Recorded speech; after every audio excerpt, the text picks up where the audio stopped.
Yeah, I am Dani, and I sing for Dry Socket from Portland, Oregon in the States.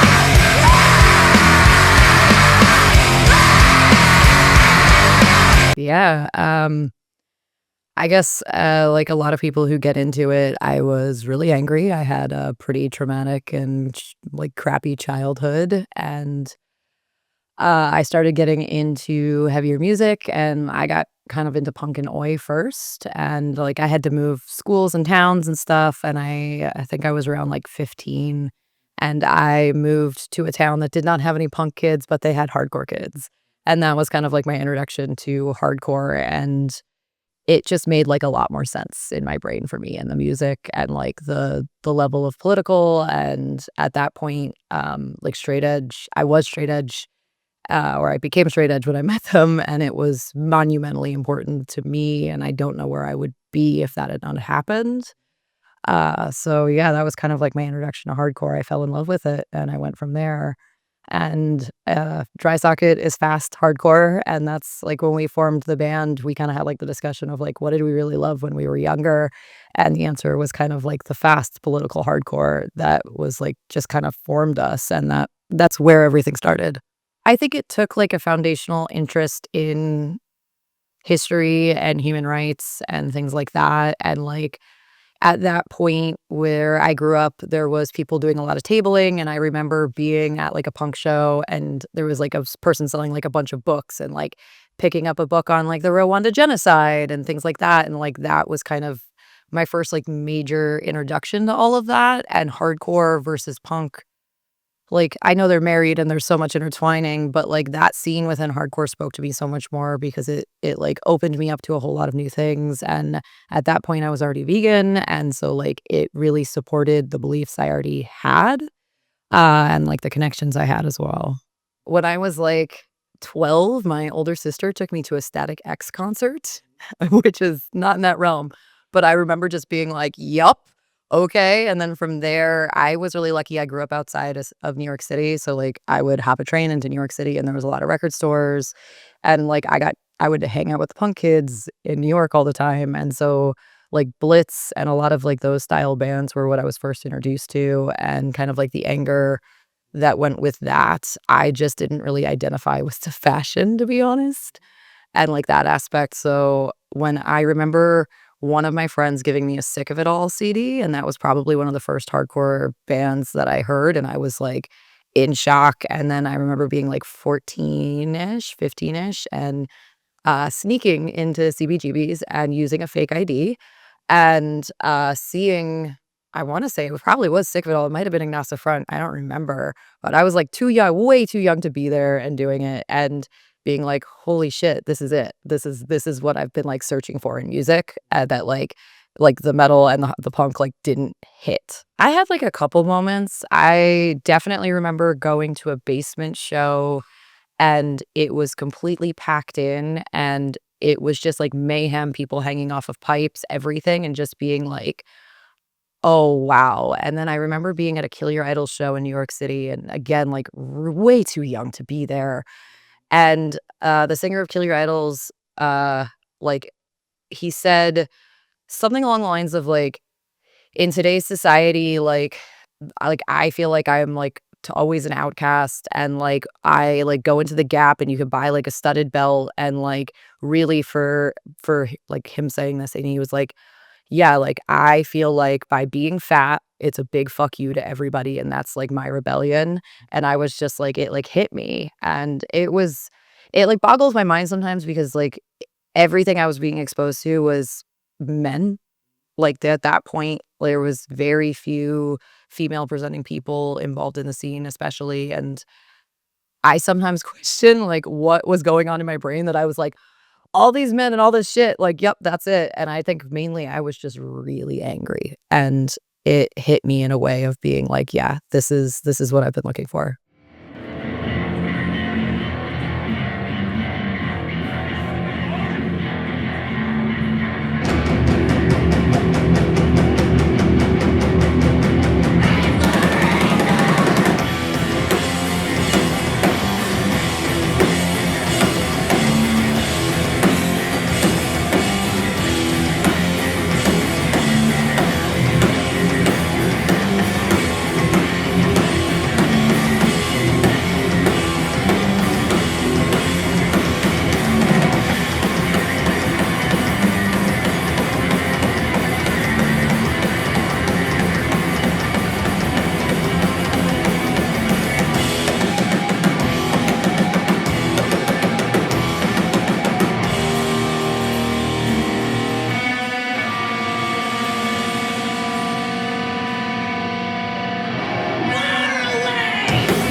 Yeah, our scene is awesome right now. I think, like, in the States, at least, a lot of young kids when the pandemic, like, lockdowns and everything started to taper down, a lot of young kids started coming out, and it's pretty amazing. Our scene is really young. Like, one of the biggest bands in Portland is, like, a group of 15-year-olds that'll draw, like, 2 to 300 kids, and it's wild, and they're all, like, super passionate, and they're political, and we have a really good queer hardcore scene too. Like, Portland hardcore is, like, crushing it. There's so many good bands and people really putting a lot into making it, like, a very cool scene. I mean, it's still a straight white male dominated scene, but I think it has changed so significantly. Like, I have a hard time imagining, like, 10 years ago, some of the biggest bands in hardcore having femme presenting people, as front people, and now we look at some of the biggest bands in hardcore have femme presenting people. We have, like, blossoming queer hardcore scenes where, like, when Gloss came out, they were fucking revolutionary, and everybody was like, "Oh my god, like, this is a huge deal," and now we have so many trans people in bands and so many people who are being really outspoken about that, and I think there's still, like, a long way to go. I get scared in the States especially because I can see the right-wing influence, and I can see the divide where you'll go to certain shows and it's dominantly men, and there's almost resentment that's happening because there is this wave of really successful people who aren't men, and, then you have the other side of the scene where you'll go to shows where, like, we'll have shows where there's more I don't even know, non-men than men in the room, and I'm like, "This was like a dream to me when I was 15, and now it's happening, and it's amazing." And I hope we don't get complacent just because there's some people who are now, like, participating more. I hope that we still continue to work on it because there's a long way to go. It makes me so incredibly happy, and, like, I think I look back at how young I was in hardcore and the really sketchy things I was, like, exposed to, and I know that still happens, and I know there's predators and everywhere, but, like, I also really appreciate that it seems like at least there's more role models now and there's more people, like, trying to change that and watch out for it, and we're more aware of it and more outspoken about it. I think, like, there is major changes happening that are really, really positive, and it's, like, it's amazing, and I think the level of violence that, like, you're probably discussing and the things like I grew up in Connecticut, like, the level of violence I saw at shows was really high. And while hardcore will always be aggressive and it will always be violent, I think that that has changed as well, and the mindset around it has changed, and that's really important to being more inclusive.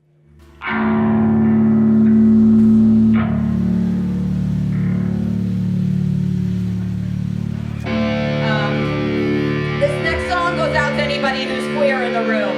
Trans rights or human rights, gender affirming care is healthcare. Fuck anyone who says otherwise.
We're taking praise, you're spitting hate and abuse.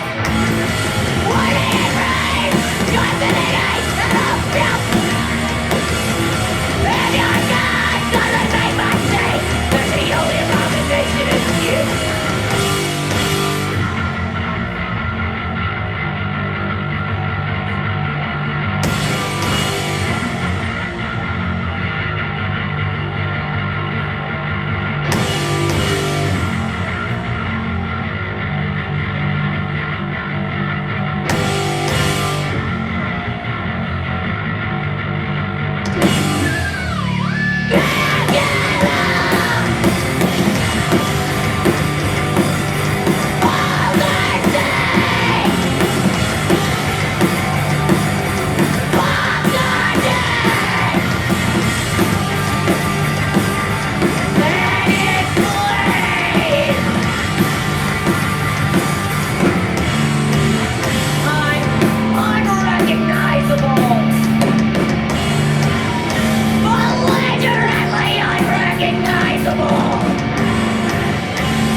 Yeah, so the original guitarist and I met at shows. I had moved to Portland, and we both, kind of found each other one time on a show because we had Kill Your Idols tattoos, and we were like, "Oh, man, we love that band," and we kinda started being like he asked me if I wanted to do a band that sounded like Kill Your Idols, and I was like, "I wanna do a band that sounds like Kill Your Idols." And then we kind of, like, pulled in everybody else. Jose, who plays drums, is actually our original drummer. He left for a while, kinda came back. Uh, Zoe has been in the band for about a year, and Jeff is the original bassist who now plays guitar. It's kind of, like, all gotten moved around. And yeah, I honestly can't believe we're doing what we're doing, and we're still doing it. It's amazing. I think musically, like, we all love fast hardcore. Like, we are a band that, like, the range of what we listen to is anywhere from, like, more traditional, like, Hatebreed to grindcore, and you can hear it in our music. I think for me, lyrically, because this band is less straightforward than other things I've done, it's allowed me to play, like, poetically, and, like, I think I'm still figuring out who I am as a lyricist and a vocalist, and that shows in our music, and I'm really excited for what we have next because I feel like I'm finally figuring it out. Because it was just, like, always something like, it's hardcore. You, like, pick it up and you're like, "I guess I will yell. I guess I will write lyrics," and it's not taken as seriously as, like, somebody who's, like, a composer in music or whatever, but, like, that's what we're doing. So I'm still figuring it out. Generally, we kind of like somebody will bring a song to kind of the table and we'll play it through a practice, kind of go over it. I'll record everything and then I do like scratch tracks to it. It's kind of rare for us to write something in the moment, just like with how all of our brains work and with how busy we all are. And I tend to do like 500 versions of a scratch track vocals in my basement at home awkwardly and then send them to everybody into band opinions. Um, and generally, like, lyrically for songwriting, it's a lot of I tend to do, like, train of thought where I'll, like, kinda, like, write everything down of something that I'm feeling or what's happening, and I think with this band especially, I have really leaned into trying to be intentionally vulnerable, whether that is politically or personally, because that is something to me that, like, is so important in hardcore and so important for breaking down, like, things like toxic masculinity is offering vulnerability and offering connection and being openly angry, but, like, also openly scared or, like, our first LP, like, that is about grief, like, that I was, like, really not okay at the time, and I decided to be really straightforward and open with the lyrics about it and how I talked about it, and it was really scary to do, and it's been, like, so gratifying to have so many good conversations with people about that. I don't know, I feel like I am a very, like, whatever I am feeling in the moment is going to be written down, and then I, like, edit and try and get it so it's coherent, makes sense, but yeah.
I think we live in a time frame where, especially in America, like, we are existing in fascism. We are existing in a time when not like, not funding things like art, benefits the systems in play, benefits capitalism. Like, art is the very opposite of everything that's being forced down our throats, and art is the opposite. Like, in America, most of us, like, all we get to do is work, like, that is we work to survive, and that's how they want it to be.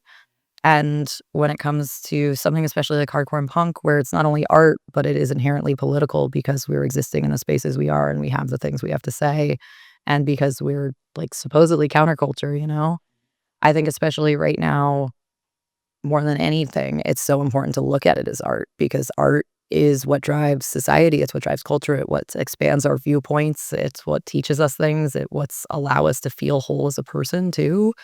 So I don't know. I know hardcore is hardcore, and it can be, like, the best and worst at the end of the day, but I'd still consider it art. I think it scares me a little bit on the side of that because, like, in the States, right, we have a huge right-wing influence coming in, and there's so many people that you never thought in your life are susceptible to it. There's so much misinformation being thrown at us. There is a huge amount of young men, especially in the United States, that have gotten drawn into this. It's incel culture, it's all of that.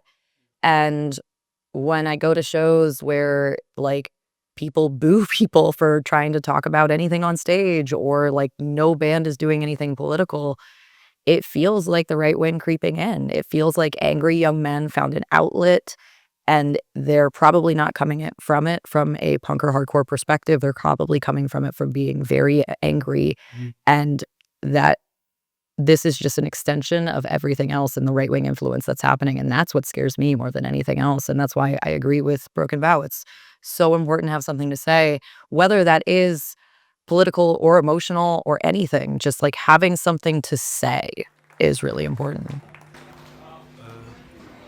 As everybody here is probably well aware at this point, the U.S.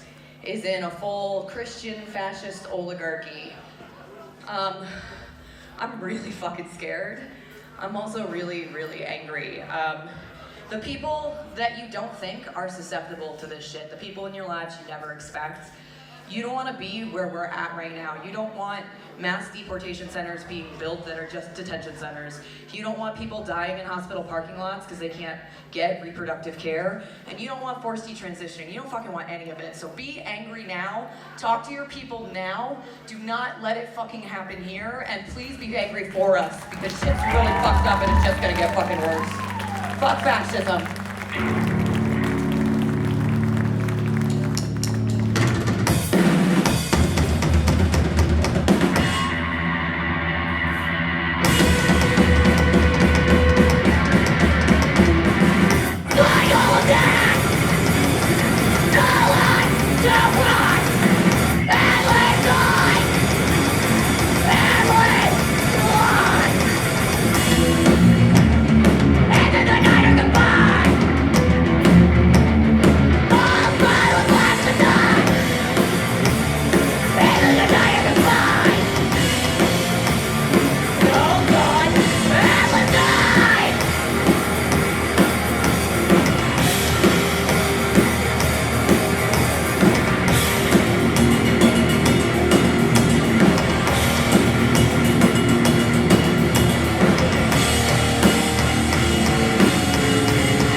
We have a lot of plans. So I have EDS and POTS, which are like chronic illness stuff.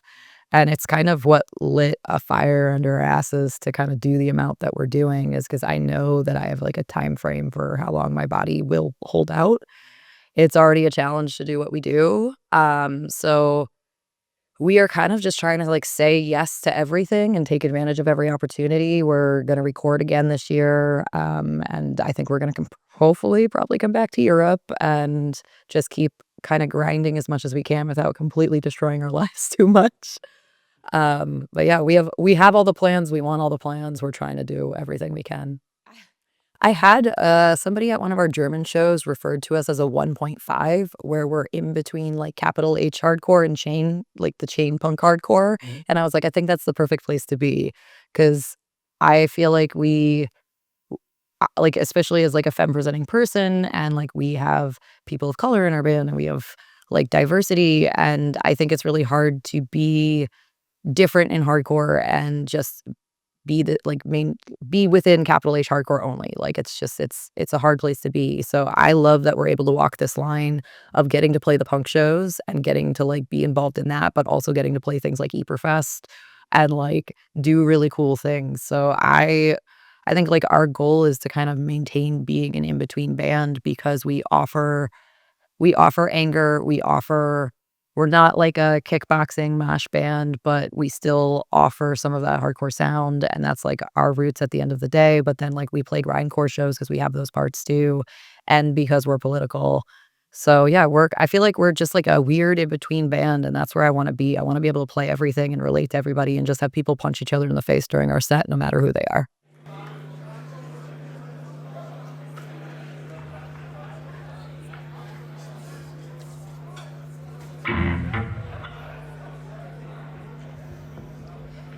Thanks so much for checking us out. It's our first time in fucking Europe. We really appreciate it. We've got a couple more left.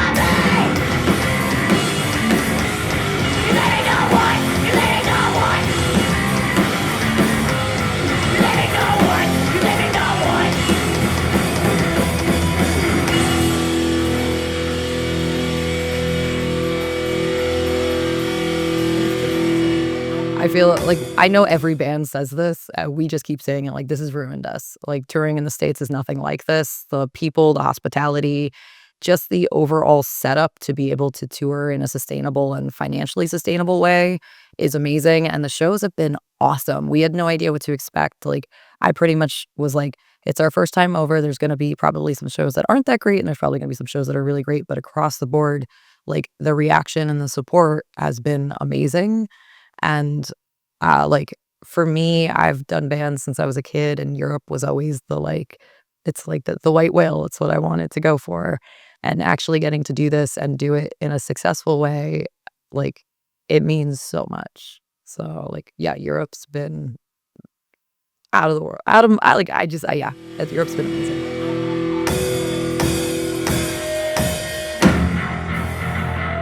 Sign the fucking sign! Show me what you fucking got, Ieper!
I would say, trans rights are human rights. Gender affirming care is healthcare. Trans people have always been here. They will always be here, and they should always be within hardcore and punk spaces and welcome.